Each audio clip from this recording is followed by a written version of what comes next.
이제 시편 이제 절반 왔네요. 시편이 150편까지 있어가지고 상당히 깁니다. 이제 73편이고 제 3권입니다. 73편 1절로 봉독해 드리겠습니다. 하나님이 참으로 이스라엘 중 마음이 정결한 자에게 선을 행하시나 나는 거의 넘어질 뻔하였고 나의 걸음이 미끄러질 뻔하였으니 이는 내가 악인의 형통함을 보고 오만한 자를 질투하였음이로다. 그들은 죽을 때에도 고통이 없고 그 힘이 강건하며 사람들이 당하는 고난이 그들에게는 없고 사람들이 당하는 재앙도 그들에게는 없나니 그러므로 교만이 그들의 목걸이요 강포가 그들의 옷이며 살찜으로 그들의 눈이 솟아나며 그들의 소득은 마음의 소원보다 많으며 그들은 능욕하며 악하게 말하며 높은 데서 거만하게 말하며 그들의 입은 하늘에 두고 그들의 혀는 땅에 두루 다니도다. 아멘. 9절까지 봉독해 드렸습니다. 진짜 믿는 사람들이 힘들게 느껴질 때가 바로 이런 때입니다. 믿는 사람들은 이상하게도 잘 풀리질 않아가지고 어려움을 계속 받고 있는 중인데 악인들은 어쩌면 그렇게 잘 되는지 몰라요. 뭐 가정사도 잘 되는 것 같고 뭐 나라들도 보면은 이상하게 좀 그렇게 공의롭지 못한 나라 같은 데가 보면 잘 돼요.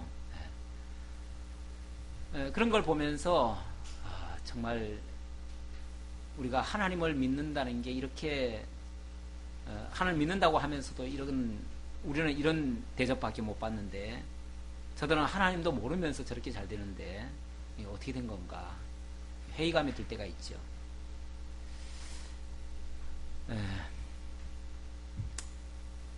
여기 시인도 그렇게 말합니다. 이 시는 아삽의 시인데요. 하나님이 참으로 이스라엘 중 마음이 정결한 자에게 선을 행하시나 이건 전제입니다. 이 시인도 하나님에 대해서 의심하지는 않습니다. 하나님 분명히 살아계시고 그 하나님이 마음이 정결한 자에게 선을 행하신다는 거 분명히 압니다. 그렇다면 우리가 하나님 앞에 선하게 산다고 하고 어쨌든 말씀대로 살려고 하는데 이상하게 의인보다 악인이 더 잘 되는 걸 보면서 때로는 좀 의문이 간다는 거죠. 그것 때문에 마음에 고통이 올 수 있다는 거죠. 자, 이 장면은요, 지금 제 3권이고요. 시편의 제 3권이고, 또 단원이 조금 바뀝니다. 제가 지금, 제 1권은 메시아 언약 선포부터 시작해가지고, 강구하는 내용이 시작됐는데, 선민나라가 창건되기 전 상태, 그 상태에서 하나님이 언약하시고 언약대로 이루어지기를 강구하는 내용이다 라고 말씀드렸고요. 자, 그 내용이 41편까지가 제1권이었습니다. 그리고 42편부터 72편까지가 선민나라 창건 후입니다. 어쨌든 하나님께서는 언약하신 대로 선민나라를 창건해 주셨어요. 그래서 그것만 해도 정말 감사한 일이긴 한데 상당히 어려운 과정이 또 동반이 됐습니다. 그래서 그 가운데서 하나님을 향해서 강구하는 그런 내용이 있었고요.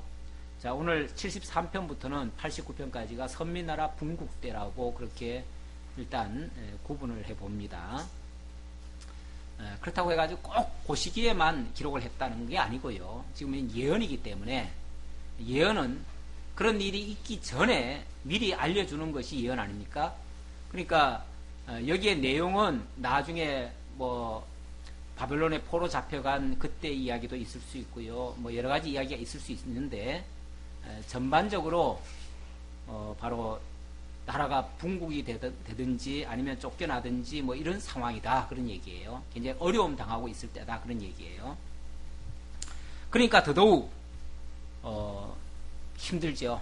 힘들게 느끼죠. 이해할 수 없는 것. 우리 하박국서 언젠가 한번 봤는데 하박국에도 보면은 하박국 기자가 굉장히 힘들어 하잖아요.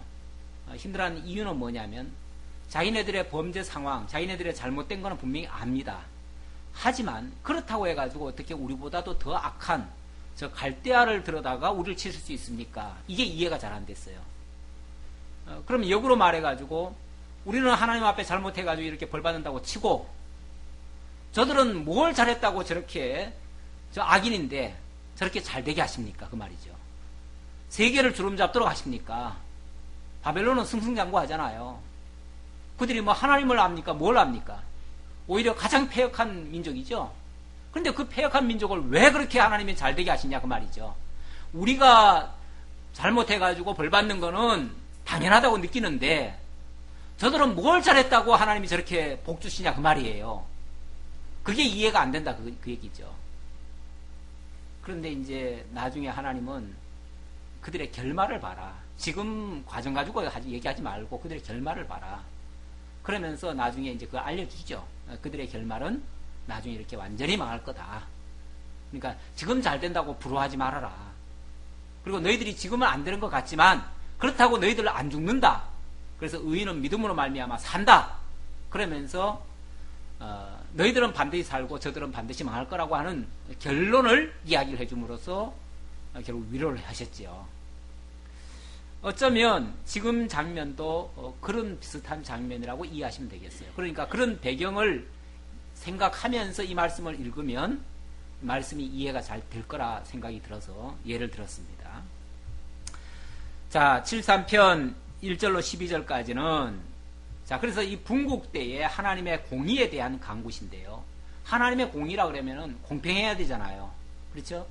공평해야 되고 하나님이 정당한 대우를 해주셔야 되는데 어찌 보면 악인들에 대해서는 하나님의 진노가 좀 있기를 바라고 의인들에 대해서는 하나님의 보호가 있기를 바라는 것이 뭐 솔직한 심정이죠. 솔직한 심정이니까. 그래서 공의에 대한 간구시면서 그 속 내용은 하나님 보호 간구시다. 이렇게 말씀드릴 수 있습니다.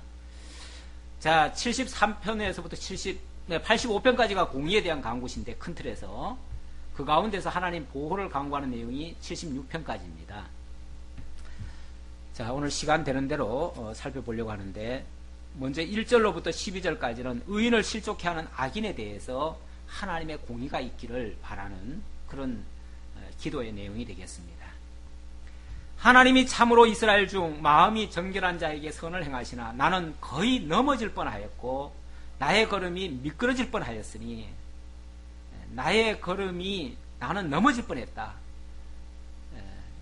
하마터면 정말 실족할 뻔했다. 그 말이죠. 왜요? 얼른 납득이 안 되는 일들 때문에 그 말이죠. 이는 그 이유를 얘기하는데 내가 악인의 형통함을 보고 오만한 자를 질투하였음이로다. 악인의 형통. 왜 악인이 저렇게 잘 되냐 그 말이죠. 우리가 안 되는 거야 뭐 우리 잘못이니까 그렇다고 치고 왜 저들은 악인인데도 불구하고 왜 저렇게 잘 되냐 그 말이죠. 이거는 정말 납득하기 어렵잖아요.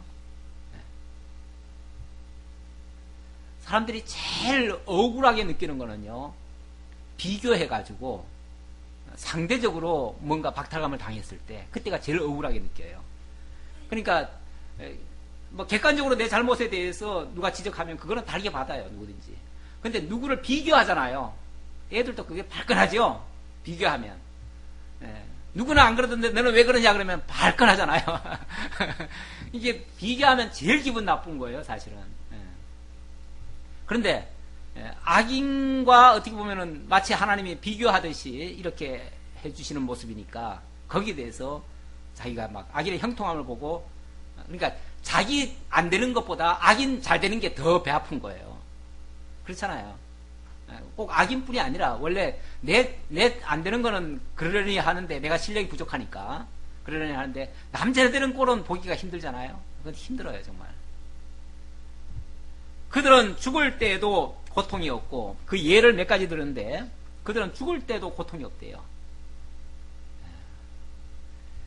그 힘이 강건하며 사람들이 당하는 고난이 그들에게는 없고 사람들이 당하는 재앙도 그들에게는 없나니. 근데 사실은 이거는 나타나는 현상이 그런 거지, 그냥 어떤 보기에 그런 거지 실제로 다 그런 것만은 아니에요. 또 그들도 나름대로는 또 다 고통이 있어요. 그러니까 사람들이 늘 그런 소리를 해요. 아마 나 같은 고생을 한 사람은 세상에 없을 거야. 그리고 내가 고생한 걸 쓰면 책으로도 몇 건이 나올 거야. 옛날에 우리 어머님이 늘 하시던 소리예요. 당신이 책을 쓰면 몇 건을 쓴대요. 네, 그러는데 그러므로 교만이 그들의 목걸이요 강포가 그들의 옷이며. 근데 이게 알고 보면요, 악인들이 사실은 더 잘 되는 경우가 참 많기는 많아요. 사실은 실제로 이걸 단순하게 하나님은 뭐 하나님 잘 섬기면 복 주시고 착한 일 하면 하나님 복 주시고 뭐 이런 식으로만 생각하면, 소위 그걸 이제 징악상선, 뭐 인과응보 이렇게 얘기하죠. 인과응보의 하나님으로만 이해하면 도저히 이해가 안 되는 부분입니다. 우리가 나름대로 그래도 잘 살려고 애를 썼는데 왜 우리는 그렇게 안 되냐 그 말이죠. 전에 그 우리 아는 목사님 그 장로님이 그때 굉장히 실족을 했다고 나한테 얘기하는 소리를 들었어요. 왜 그러냐 그랬더니 진짜 그 늙으실 때까지 새벽 예배 한 번도 안 빠지고 그렇게 했는데 어느 날 중풍이 들렸어요. 그러니까 내가 하나님 앞에 뭘 잘못했는데 하나님이 나한테 이렇게 하시냐 그 말이죠. 그러니까 서운해가지고 하나님 섭섭하죠. 그래가지고 이렇게 하시는 하나님이라면 나 더 이상 못 믿겠다고 그날부터 교회를 안 다닌대요. 그래서 목사님이 가서 설득하고 꼭 그런 거 아니다 그러면서 아무리 했는데도 좌우간 자기는 그런 하나님이라면 안 믿겠다는 거예요. 그래가지고 그때부터 안 다녔다고 그런 얘기를 하시던데, 그분은 그동안 잘된 거는 자기가 잘했기 때문에 하나님이 복 주셔서 잘 됐다고 생각하고 이렇게 하는 거죠. 그랬는데 잘못한 게 없는데 하나님 그렇게 하시면은 진짜 섭섭하죠. 그러니까 실족하죠. 그런데 악인들은 안 그렇대요. 오히려 악인들은 형통한 예가 더 많대요. 그들은 죽을 때도 고통이 없고 그 힘이 강건하며, 가끔씩 보면은 안 믿는 사람인데도요 그냥 저녁에 아프시다고 하더니 그냥 바로 돌아가신 분도 있고요. 우리 그 친척 되시는 그 분 중에 얼마 전에 돌아가신 분이 계셔요. 근데 그분은 사실은 무당하신 분이거든요. 근데 아직은 젊으신 분이에요. 그렇게 뭐 이제 물론 뭐 손자까지 다 보긴 했지만 그래도 아직은 젊으신 편이죠. 근데 갑자기 저녁에 그냥 쓰러지셨는데 아침에 돌아가셨대요. 세상적으로 말하면 얼마나 복이에요. 그렇잖아요. 고생 안 하고 쓰러지자마자. 우리 권사님은 늘 기도하는 게 그냥 그 기도인데 그렇게 들어주실는지 모르겠어요. 우리 하나님 나중에 또 골탕 안 먹이실는지. 제발 고생 안 하셔야 되는데. 그런데 안 믿는 사람은 죽을 때도 이렇게 편하게 죽는 모습이 있더라니까요. 그 사람 하나님 모르는 사람이에요. 무당하다가 그런 사람이에요. 사람들이 당하는 고난이 그들에게는 없다. 재앙도 그렇게, 그러니까 평범한 그런 사람들보다도 오히려 더 복된 그런 삶을 살더라 그 말이죠. 그러니까 그들의 교만이 그들의 목걸이요 강포가 그들의 옷이다. 그러니 그 사람들은 봐라 하나님 없어도 나는 잘만 산다 이렇게 할 거 아니에요. 그렇죠? 근데 그게 사실은 저주입니다. 그게 저주예요. 근데 그게 저주인 줄은 몰라요. 사람들이. 그거까지를 생각할 줄 알면 저 사람이 지금 저 교만해가지고 완전히 하나님 자리에 올라가가지고 하나님 노릇하고 있구나. 지금 얼마나 큰 죄악인데 얼마나 큰 저주인데 그걸 생각을 못하니까 그게 부러운 거야. 사람들이. 저러고도 잘 사네? 이것만 보는 거죠. 살찜으로 그들의 눈이 솟아나며 7절입니다. 그들의 소득은 마음의 소원보다 많으며, 그들은 별로 그렇게 바라지 않아도 뭐 이렇게 갖다 주는 것도 많고 뭐 받는 것도 많고 자관 얻는 것도 많고, 자식들도요 왜 그렇게 잘 되는지 몰라요. 그래가지고 한 달에 막 몇십만 원씩 갖다 주는데, 근데 우리 권사님한테는 그냥 용돈도 안 줘. 용돈은 그 불구하고 있는 거라도 가져가려고 그냥 눈이 뻘고 예, 죄송합니다. 예, 이건 뭐 이게 완전히 거꾸로 됐어요. 예. 예. 그들의 소득은 마음의 소원보다도 많대요. 그러니 그들은 능욕하며 악하게 말하며 높은 데서 거만하게 말하며 그들의 입은 하늘에 두고 그들의 혀는 땅에 두루 다니도다. 뭐 자기가 뭐 안 되는 게 없지요. 뭐 하면 다 되고 뭐 자식들도 다 잘 되고 그러니까 큰 소리 뻥뻥 치면서 사는 거죠.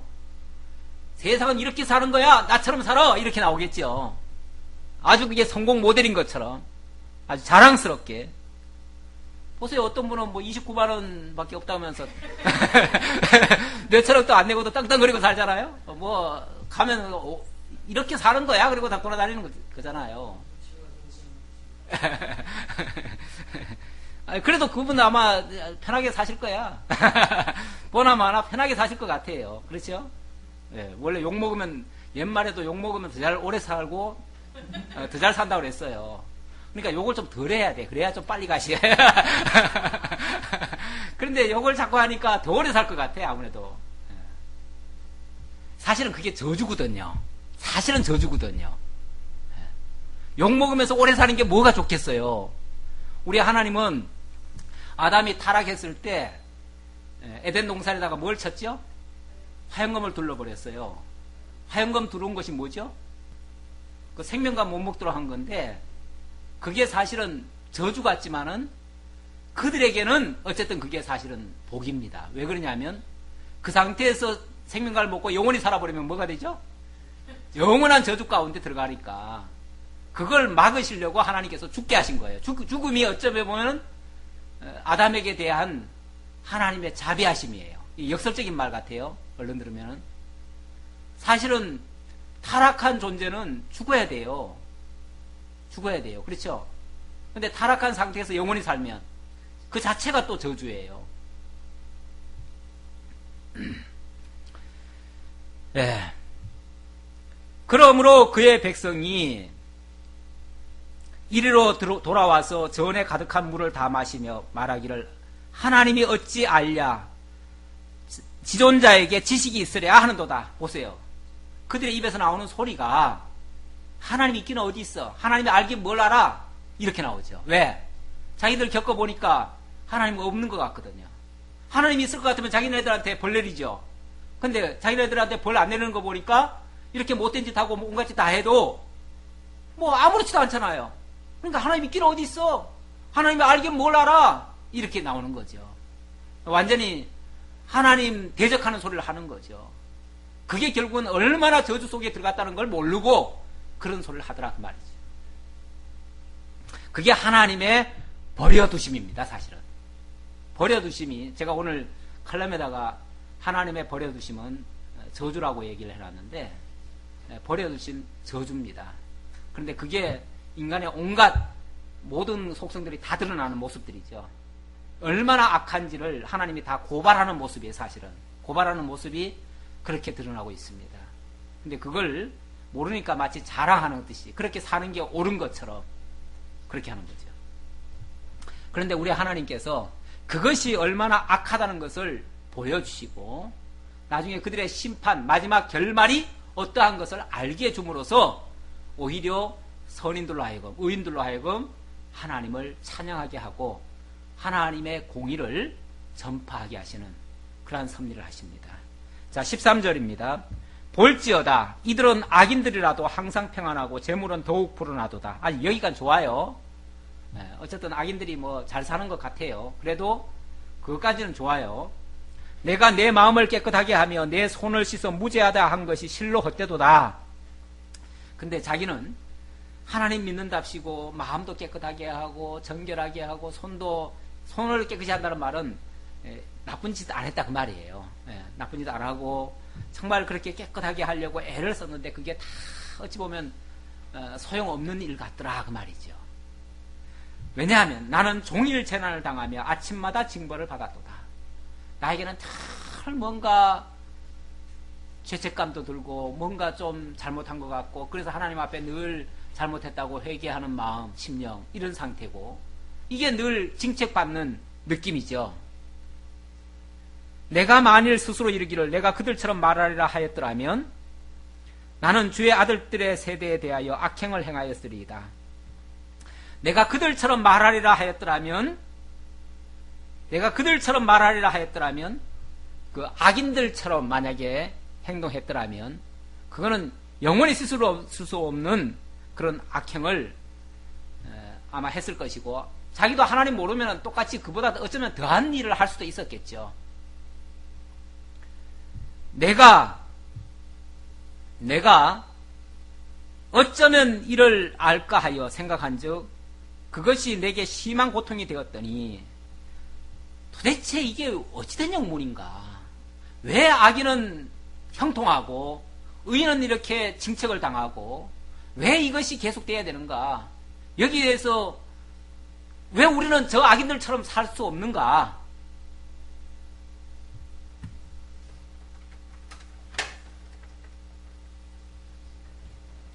열을 내서 그런가 덥네요.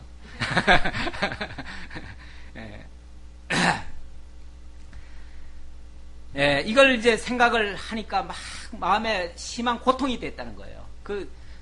사실 그게 번민스럽지요.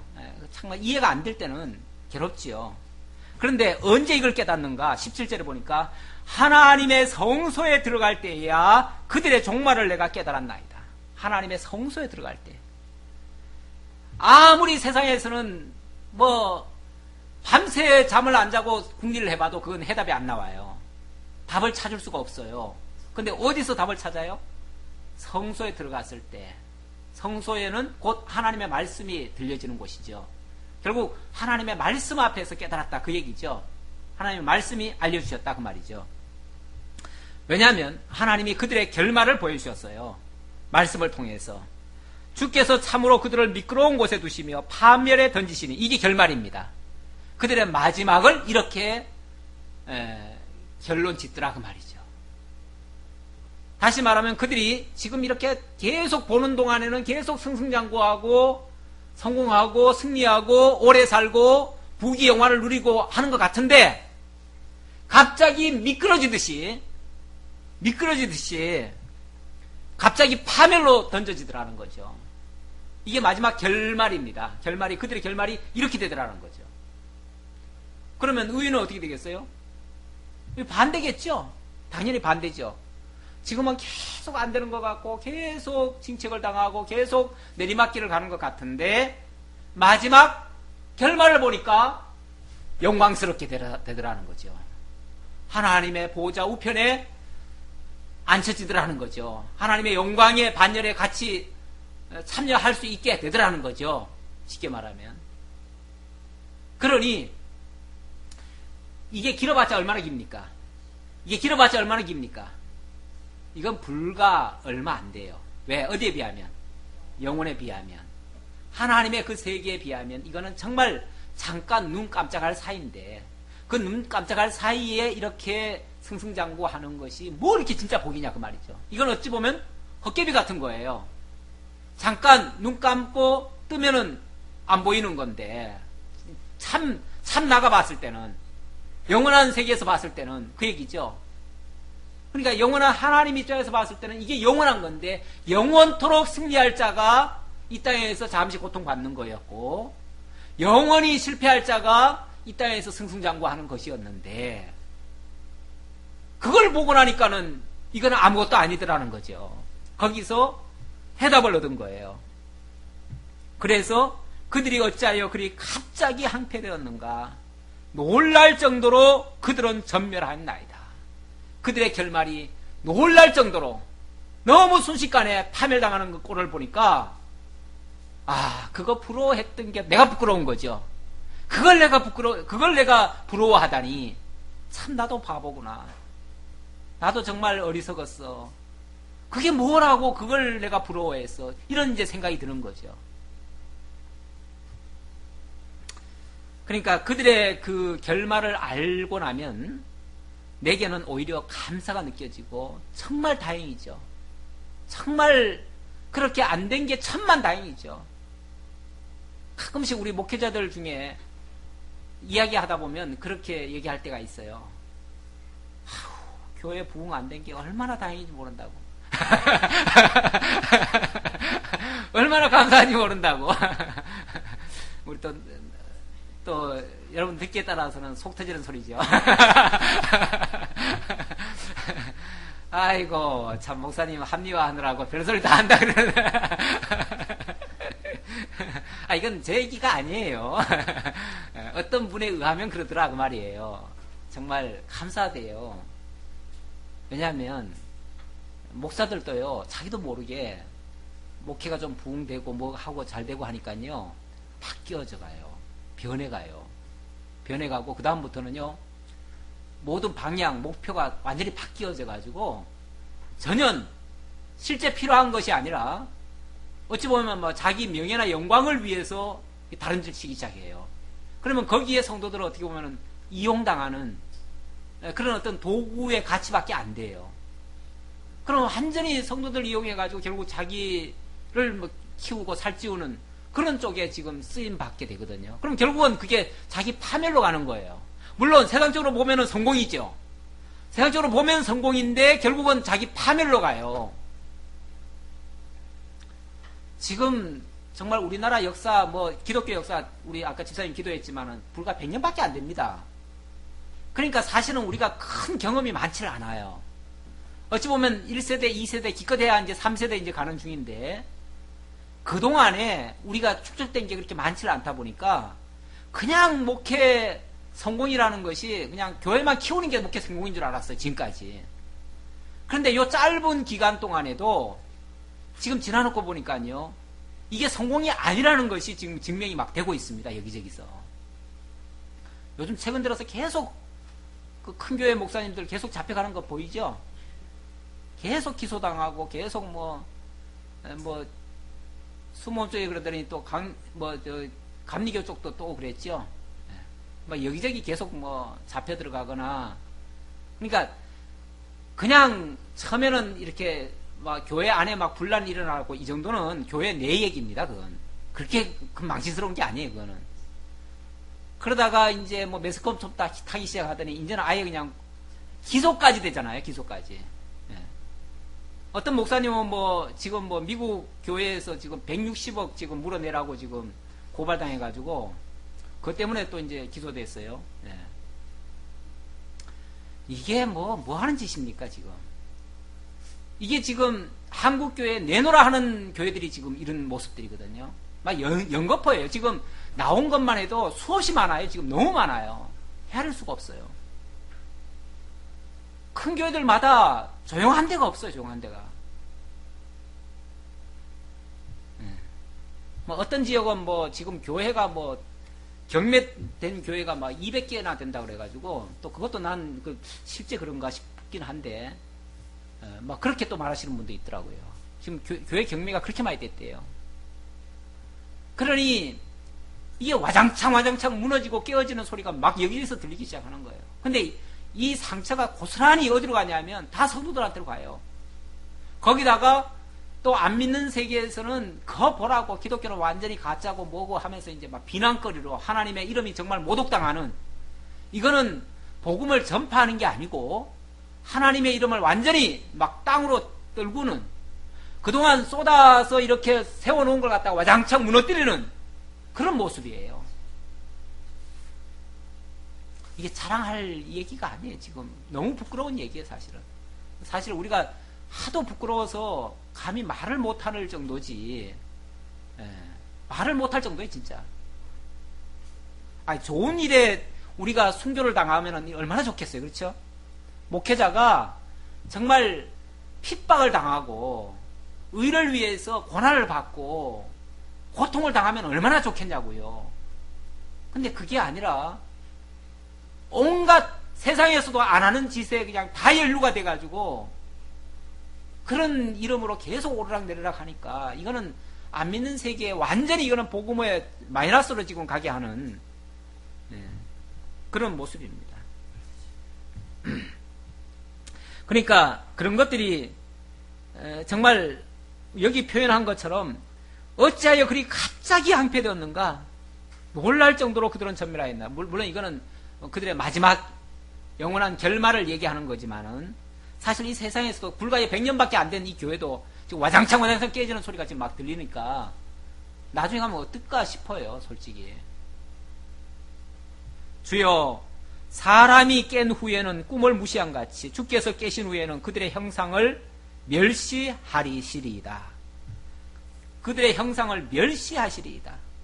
이게 어찌 보면 꿈 같아요. 제가 아까 그랬죠. 이 땅에 100년을 산다 할지라도 그건 하루의 꿈거리밖에 안 돼요. 영원한 하나님의 나라에서 봤을 때는. 예. 그런데 이 꿈이라는 게 이게 무시당하는 거 아니에요? 아무리 영화롭게 한다 할지라도, 아무리 멋진 형상을 보였다 할지라도 주님은 그 꿈을 뭐 하신다고요? 멸시하신대요. 그러니까 하나님 앞에는 아무것도 아니라는 거죠. 다 물거품이라는 거죠. 잘했다고 해도 그게 내 공로입니까?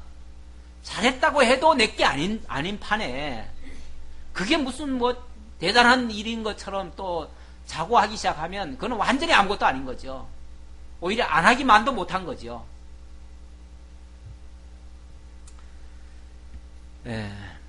내 마음이 산란하여 내 양심이 찔렸나이다. 내가 이같이 우매무지함으로 주 앞에 짐승이 오니 내가 이같이 우매무지했다. 그걸 제대로 깨닫지도 못하고 그걸 그냥 부러워하고 그걸 질시하고 그렇게 했으면 나도 좋겠다 생각했었으니까.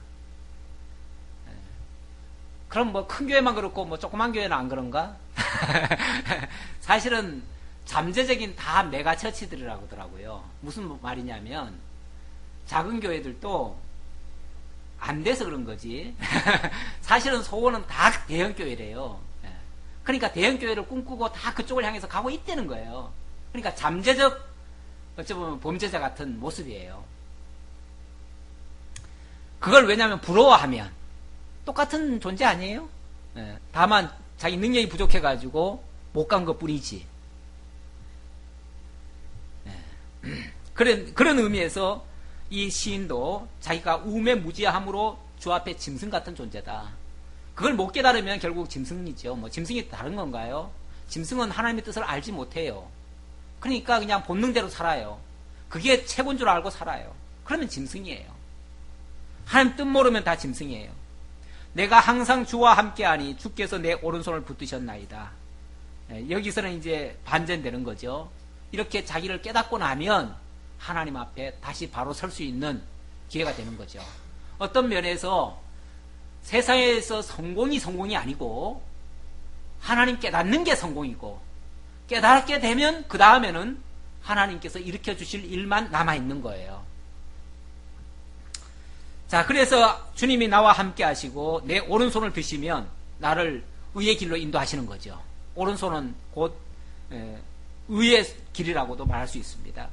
주의 교훈으로 나를 인도하시고 후에는 영광으로 나를 영접하시리니 주의 교훈, 무엇이 참된 길인가를 알려주시고 그리고 마지막 끝에는 하나님의 영광으로 나를 영접하실 것이다. 이게 이제 소망이죠. 의인들의 소망입니다. 하늘에서는 주 외에 누가 내게 있으리요?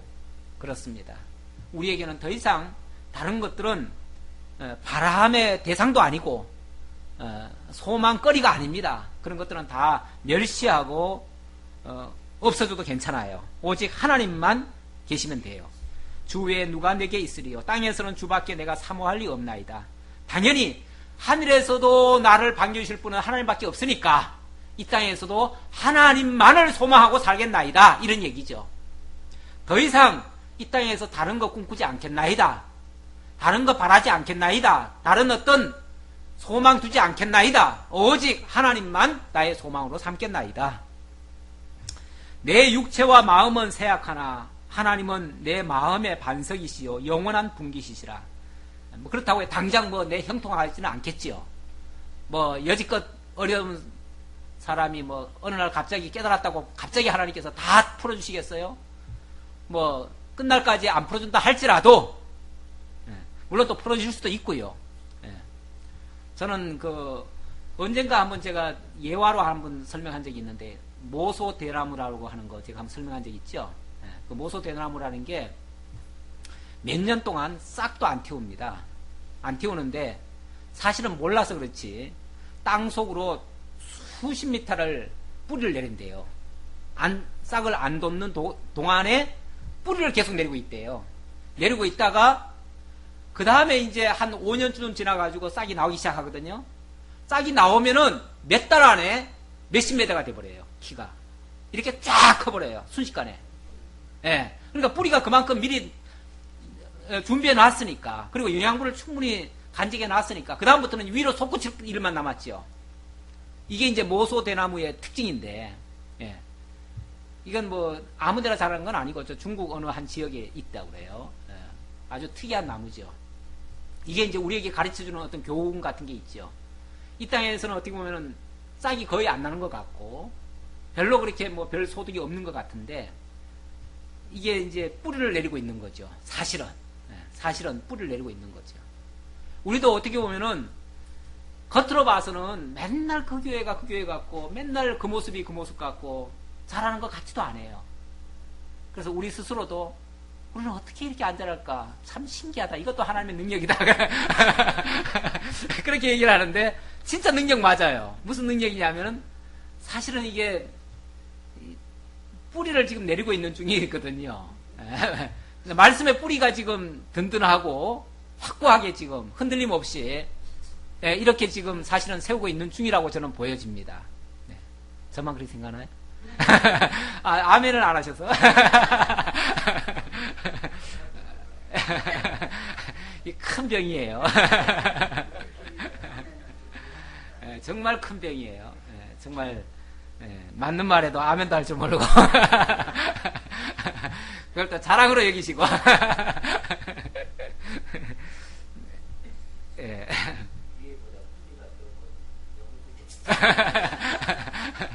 근데 그 뿌리가 굵으면 굵을수록 힘이 또 있어요. 어느 순간 파괴력이 있을 수가 있어요.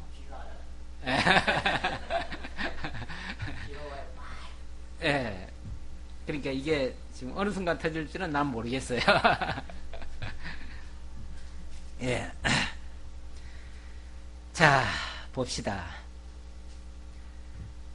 내 육체와 마음은 쇠약하나, 여전히 쇠약합니다. 쇠약하지만 하나님은 내 마음의 반석이시요 영원한 분기시시라.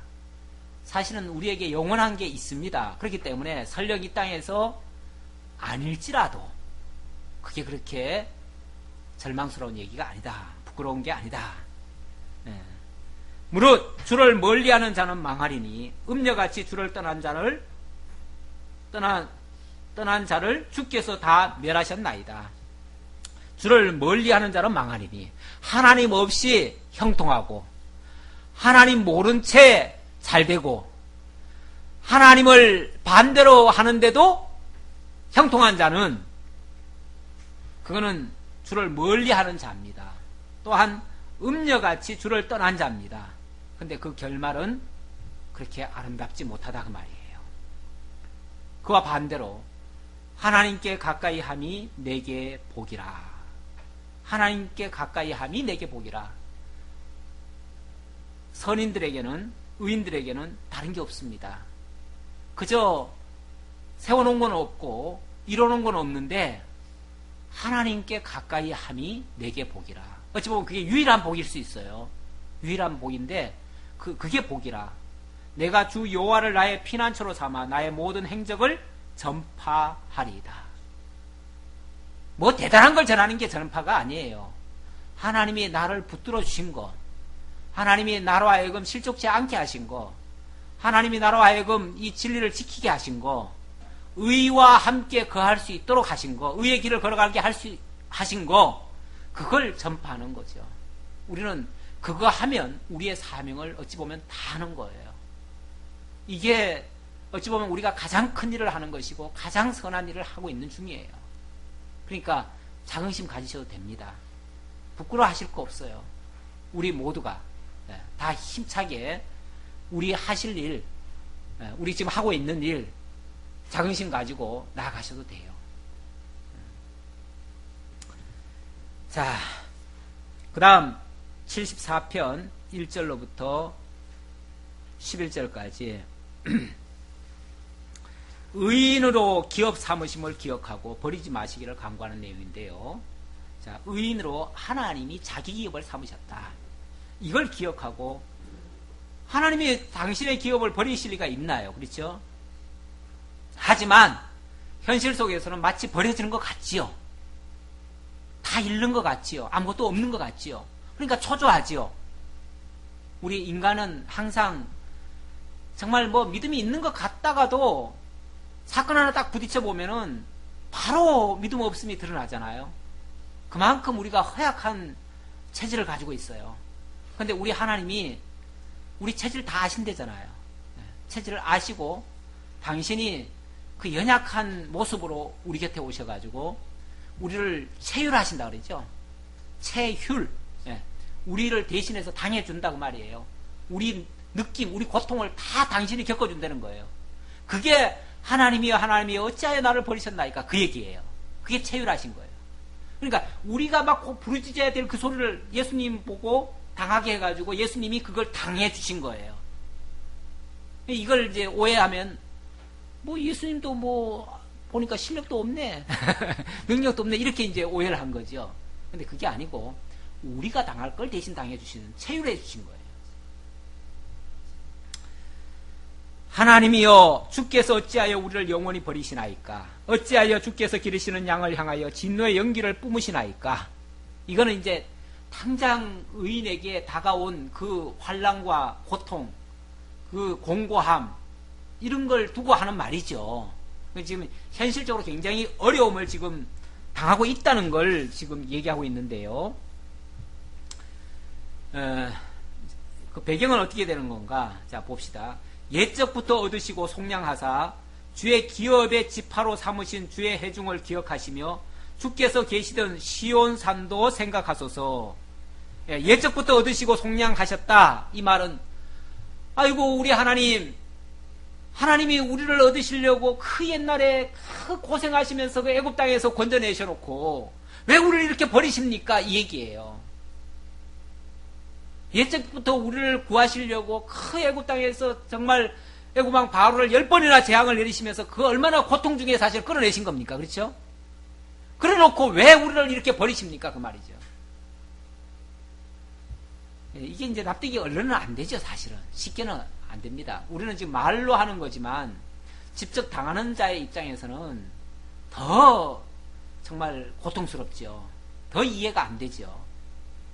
가끔 고통당하시는 분한테 제가 원리적인 이야기 이런 이야기를 하면은 아유 목사님은 안 당해봐서 그래요. 목사님이 내 처지 되면은 아마 저보다 더 절망할걸요. 그렇게 얘기합니다. 그 맞아요. 나도 안 당해봐서 그래요. 나도 당하면은 그렇게 나올 수도 있어요. 하지만 그래도 목사가 돼가지고 원리를 가르쳐줘야지 어떡합니까? 그렇죠? 또 나도 그 말씀을 나도 읽어가면서 나도 배워야죠. 나도 전하면서 배우고 또 나도 읽으면서 배우고 뭐 목사라고 별다른 종자가 아니잖아요. 그렇죠? 똑같은 종자지. 똑같은 우리 인간이잖아요. 목사도 하나도 다를 거 없어요. 어떤 면에서요 목사가 믿음이 더 없을 수도 있어요. 왜냐하면 성도들은 치열하게 삶 속에서 전투해 가면서 말씀을 배워요. 그렇잖아요. 그럼 막 실감을 하잖아요. 정말 실전에서 싸워가면서 습득한 거라 이 체질화되어 있어요. 말씀이. 근데 목사는 이론으로 가르치잖아요.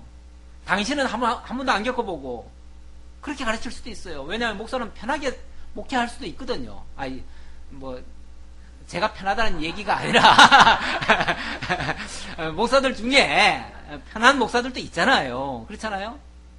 정말 어떤 분은요 고생 한 번 안 하시는 분도 있어요. 뭐 어떤 경우는 사모들은 뭐 설거지도 안 하고 막 이런 경우도 있어요. 막 그러니까 진짜 어떤 사람들이 그렇게 얘기하더라고요. 나중에 그 간증할 때 보면 그런 얘기해요. 자기는 자기네 목사가 그 막 대접받고 이런 거 보고 나도 목사 돼야 되겠다고 그렇게 생각했대요. 그러니까 그런 것만 보면 진짜 목사 편하게 하지요. 뭐 얘기하다 그쪽으로 갔습니까? 예. 그러니까 현실적으로 지금 아삽이 믿음 없는 사람입니까? 아니죠. 이 사람도 엄청나게 믿음 있는 사람이죠. 그러나 그런 역사를 만나면서 현실을 당하면서 정말 해석이 안 된 거예요. 그래서 어떻게 하나님 이러실 수 있습니까? 어떻게 우리 버리십니까? 이렇게 나오는 거죠. 하나님 그렇게 고생해가면서 우리 건져내놓고 이제 와서 내버릴 것 같으면 뭐하러 건지셨습니까? 그 왜 애굽 땅에서 하나님이 백성 구원해냈잖아요. 그런 다음에 또 뭐 주셨죠? 쓴물 주고 또 반석에서 물 안 났을 때 또 하늘에서 양식 안 내렸을 때 그때 뭐라고 그랬습니까? 백성들이. 예. 하나님이 우리를 여기다 매장시키려고 애굽에 묘지가 없어가지고 이쪽으로 다 데려다가 한꺼번에 그냥 몰살시키려고 데려왔습니까? 이렇게 나오죠. 예. 그제까지 할렐루야 하나님 찬양하다가 조금 어려우니까 하나님 우리 죽이려고 여기까지 끌고 나왔습니까? 이렇게 당장 원망이 터져 나오죠. 예. 이게 이제 인간의 정말 나약한 모습입니다. 조금 잘해주면 마치 천할 다 하던 것처럼 막 그렇게 날고 뛰다가 조금만 어려우면 그냥 갑자기 다 지금까지 해둔 거 다 무효 없던 걸로 하고 이럴 수가 있습니까? 당장 이렇게 나오죠. 네.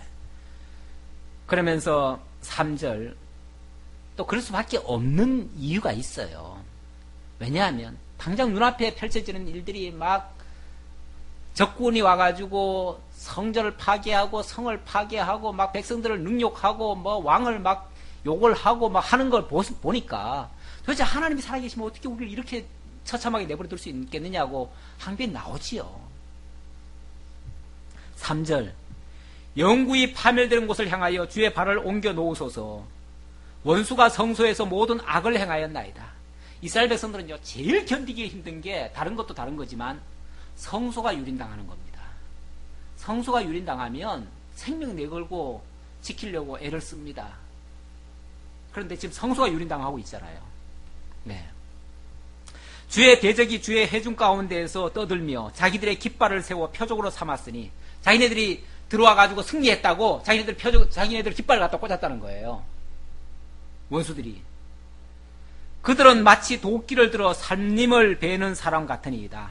이제 그들이 도끼와 철퇴로 성소의 모든 조각품을 쳐서 부수고 주의 성소를 불사르며 주의 이름이 계신 곳을 더럽혀 땅에 엎었나이다. 이 성소가 무너지면요 모든 걸 다 잃은 것 같죠. 네. 성소는 진짜 그야말로 마지막 보루같이 여겼는데 설령 다른 건 다 잃는다 할지라도 성소만 안 잃으면 그래도 자기네들의 뭐 마지막 자존심은 지킨다고 생각하는데 성소마저 무너지면요 이제는 더 이상 아무런 의미가 없습니다. 이스라엘 백성들에게 있어서. 그러니까 이런 표현을 하는 거죠. 그들이 마음속으로 이르기를 우리가 그들을 진멸하자 하고 이 땅에 있는 하나님의 모든 회당을 불살랐나이다. 회당까지 다 불살라요. 그러니까 성전만 불살라는 게 아니라 회당까지 다 불살라요. 그러니 곳곳에 하나님의 흔적은 다 지우게 하는 거죠. 하나님의 흔적 지우기. 악인들이 하는 짓들이죠. 자, 그럼에도 불구하고 9절에 보니까 우리의 표적은 보이지 아니하며 선지자도 더 이상 없으며 이런 일이 얼마나 오래는지 우리 중에 아는 자도 없나이다. 우리의 표적은 보이지 않는다. 도대체 하나님이 살아계신지 안 살아계신지 하나님의 손길은 보이지 않더라는 거죠. 그럼에도 불구하고 제일 답답한 거 아니겠어요? 아니 막 악인들이 막 쳐들어오는데 하나님이 나 여기 있다 하고 딱 나타나가셔가지고 뭘 가로막아주고 그냥 뭐가 막 절대 있을 수 없는 일이 갑자기 일어나가지고 그래도 막 전세가 역전이 되고 이런 게 있어야 뭐 좀 하나님 살아계심을 보겠는데 그런 표적이 없더라는 거죠. 우리 하나님이요 의인들이라 할지라도 공고하게 하실 때는요 완전히 등을 돌리십니다. 얼굴도 안 보셔요. 우리 하나님 완전히 얼마나 매정하신지 표현을 그렇게 하시죠. 완전히 등을 돌리신다고 그러죠. 그러니까 원수들에게 내맡겨 가지고 그냥 짓밟도록 내버려 두셔요. 그러니까 그럴 때는 정말 백약이 무효예요. 기도해도 소용없고 울부짖어도 소용없고 아무것도 소용이 없어요. 거기에 누가 하나 거기에 대한 답을 가르쳐주는 선자도 없어요. 사실은 어둡게 한 거죠. 어둡게 한 거죠. 하나님이 어찌 보면 그 어둠 속으로 방황하도록 그렇게 내어 맡긴 거죠. 어찌 보면 맡긴 거죠. 하나님이여 대적이 언제까지 비방하겠으며 원수가 주의 이름을 영원히 능욕하리이까? 주께서 어찌하여 주의 손 곧 주의 오른손을 거두시나이까? 주의 품에서 손을 빼내시어 그들을 멸하소서. 네. 어찌하여 주의 손 거두시나이까? 이게 이제 기도의 내용이죠. 기도의 아주 가장 핵심은 이거죠. 주의 품에서 손을 빼내시어 그들을 멸하소서. 제가 아까 의인으로 기업 삼으심을 기억하고 버리지 말라고 했는데 하나님 주의 품에서 손을 빼시어. 하나님 지금 쉽게 말하면 이러고 있다는 거죠. 나 안 본다, 나 모른다 이러고 있다는 거죠. 그러니까 하나님 빨리 손 빼가지고 좀 우리 좀 어떻게 좀 해주십시오 그 얘기죠. 우리가 지금 하나님의 기업 아닙니까? 이 기업이 이렇게 다 부서지고 다 망가지는데 왜 이걸 그냥 보고 계십니까? 하나님 일어나셔서 이 기업을 보호해 주십시오 그 얘기죠. 자 12절로 23절 언약을 돌아보시고 전능하심으로 구원해 주시기를 간구합니다. 역시 회복해 주시는 것은 하나님의 언약이 기초가 되어집니다. 그래서 언약을 붙들고 기도한다 그 얘기예요. 12절 여기서부터는 조금 이제 반전이 됩니다. 어떻게 반전되는가? 하나님은 예로부터 나의 왕이시라 사람에게 구원을 베푸셨나이다. 하나님은 예로부터 왕이시라. 예로부터 왕이시라. 왕이란 말은요 그냥 세상에 이런 왕이라는 게 아니고 승리자란 얘기예요. 모든 것의 최종 승리자 그 얘기예요. 언제부터요? 예로부터, 처음부터 근본 하나님은 승리자라는 거예요. 이게 지금 이 시인이 믿고 있는 하나님에 대한 믿음입니다. 그러면서 사람에게 구원을 베푸셨나이다. 그 왕이신 하나님이 승리자이신 하나님이 반드시 승리케 하실 겁니다. 그 말이죠. 예로부터 승리자라고 했으니까 처음부터 승리자란 얘기고 마지막도 승리자란 얘기죠. 그래서 하나님을 가리켜서 알파와 오메가다 이렇게 얘기합니다. 처음과 나중, 처음에도 왕이셨으면 끝에도 왕이시다. 항상 승리자다. 최종 승리자는 하나님이시다. 그 얘기예요. 주께서 주의 능력으로 바다를 나누시고 물가운데 용들의 머리를 깨뜨리셨으며 이것도 하나님이 왕이시라는 것을 보여준 사례들이에요. 사례들인데 이제 구체적인 사례로 얘기를 한다면 리워야단의 머리를 부수시고 그것을 사막에 사는 자에게 음식물로 주셨으며 주께서 바위를 쪼개어 큰 물을 내시며 주께서 큰 늘 흐르는 강들을 마르게 하셨나이다. 사실은 여기는 지금 어찌 보면 좀 다른 세계에서 하신 말씀 같죠? 근데 사실은 이게 이제 역사적으로 보면 하나님께서 애굽 땅에서 인도에 내실 때에 이런 역사를 하신 겁니다. 이 애굽 세력이 어찌 보면 용들의 세력이에요. 용들의 세력이고 그들이 그 바다, 그 애굽의 무슨 강입니까? 나일강. 그 나일강에서 사는 그 왕이 리워야단이에요. 쉽게 말하면. 그런 존재가 이스라엘 백성들을 점령하고 지배하고 있었는데 하나님이 자기 백성을 구원해 내시기 위해서 그들을 다 짓밟으시고 그들을 이끌어 내셨다 그 말이에요. 이렇게 하나님이 구원해 주시고 승리케 하셨는데 지금이라고 왜 승리 안 하겠습니까? 하나님 승리하실 겁니다. 그 얘기죠. 그럼 믿음으로 지금 기도하는 거죠. 그러면서 낮도 주의 것이요 밤도 주의 것이라 주께서 빛과 해를 마련하셨으며 주께서 땅의 경계를 정하시며 주께서 여름과 겨울을 만드셨나이다. 낮도 주의 것이고 밤도 주의 것이다. 또 빛과 해, 또 여름과 겨울.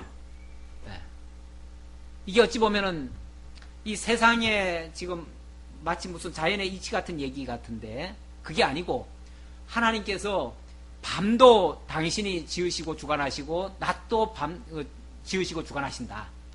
마찬가지로 봄, 여름, 가을, 겨울도 하나님 그렇게 하신다. 이게 이제 역사가 바뀌는 거죠. 역사가 바뀌는 거예요. 낮의 역사, 밤의 역사.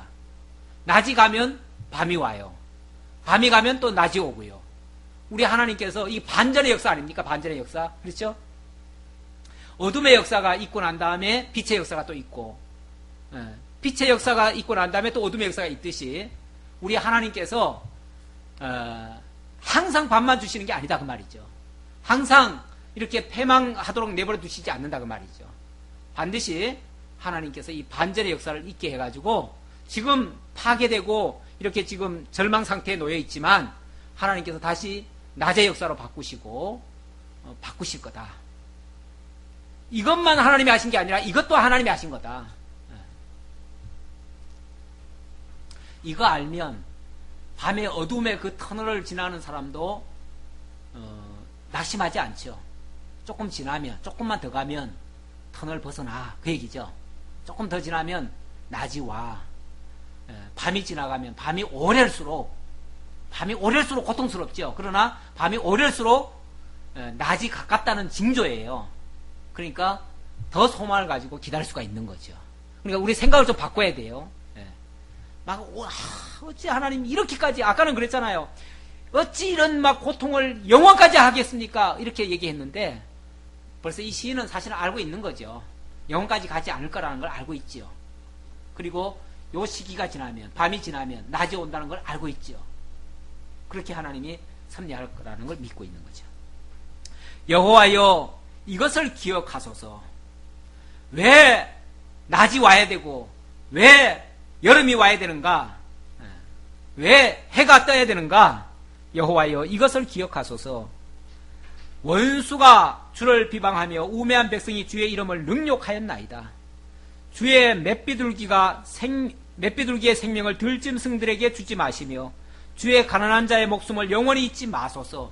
이게 이제 아까 말씀드린 주의 기업으로 삼으신 언약 백성들을 잊지 말아달라고 하는 그 내용이에요. 여기 맷비둘기, 주의 가난한 자가 결국 언약 자손이에요. 언약 자손들은 지금 주 안에서 굉장히 가난한 상태, 공고한 상태, 괴로운 상태로 지금 놓여 있다는 얘기예요. 저 들짐승은요, 얼마나 무서운 세력입니까? 근데 저 들짐승들에게 지금 쫓기고 다니잖아요. 짓밟히고 있잖아요.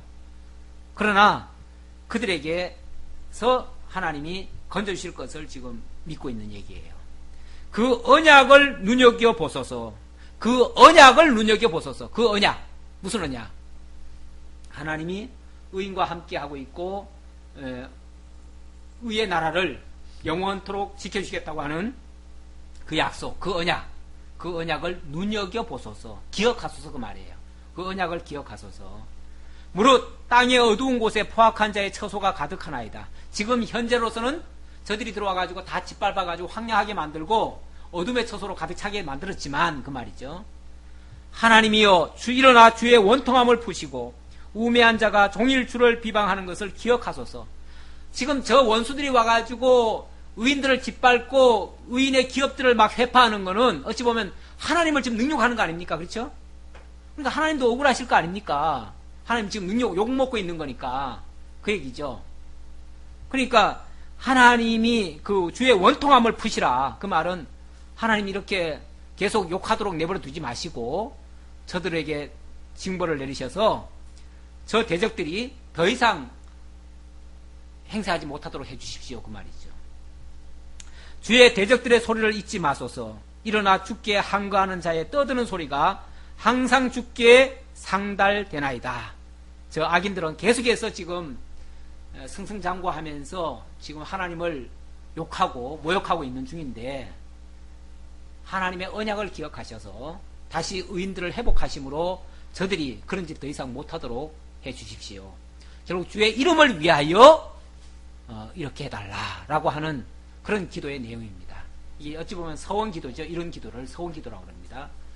이런 서원 기도를 하면서 하나님이 이렇게 언약을 기억하셔서 전능하심으로 구원해 주시면 하나님 찬양하겠다고 하는 그런 서원의 기도가 되겠습니다. 기도하겠습니다.